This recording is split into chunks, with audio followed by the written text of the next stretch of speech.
What is a language exactly? Experts define it as a system of spoken, written, and signed symbols that humans use to communicate. There are around 6,500 languages in the world. Some are more similar than others, but each one reflects cultural evolution. Thoughts, feelings, knowledge, and learning are expressed through language, which is the first source of communication. It plays an important role in undertaking any aspect of life. We convey our feelings and thoughts to others through it. It is the origin of creation. Language helps the audience to understand the arguments and opinions. So in this video, we are going to talk about the importance of language in communication. So let's get started. Number 1, for the sake of social contact. First of all, contacting each other's language is the most important prerequisite. To live in a society, individuals come across each other all the time. Like Aristotle, the great political scientist and philosopher, aptly summed up, man is a social animal. He needs the assistance of others in order to sustain himself. For this, language is the most important tool. Society has come into being when tribes and groups were joined together. After their merger, they came into some kind of social contract in order to get governed. However, when different tribes speak the same language or share the same religion, they come into one group. So we can see that language became a tool in a flourishing society, and it holds pivotal importance in shaping social contact in every field. Number 2, intellectual building and development. In human intellectual building and development, the role of communication is very important. Humans learn language from time to time. They seek different kinds of languages as they speak in another accent or dialectic in their homes. In schools, they follow some ethical kind of communication skills. When they adopt some profession, they use the professional face of language. In this manner, language appropriately builds them. In the past, it was difficult for people to merge because they were unable to understand the speech.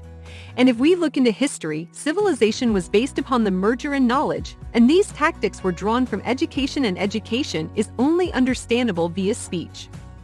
Number 3, it can be weaponized. Because of language's close connection to culture, there's a long history of certain groups controlling the language of other groups. The control of language becomes a way to destroy a culture. Take Canada, for example. In the 19th century, the Canadian government began to force Indigenous youth to assimilate.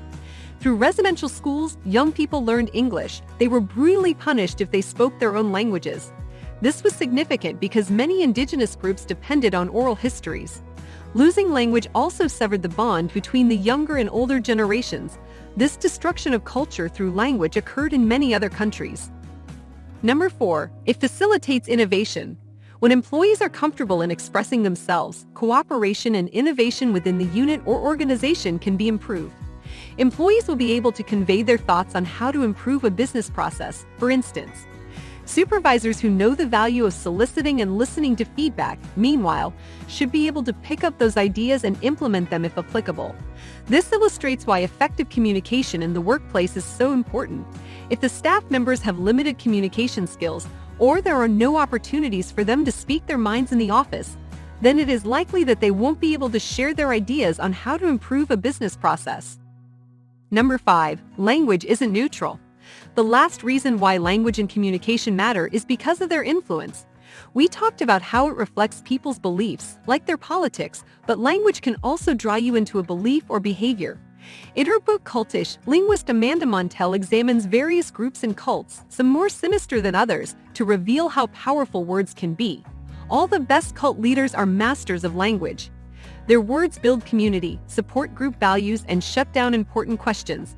When people become radicalized into dangerous groups, their entry point is language. It's important to recognize the manipulative language, whether it's your first language or a language you're learning. That's all for today. I hope you enjoyed this video. Let us know in the comments below, and don't forget to subscribe to this channel for more informative and amazing videos. Thank you for watching.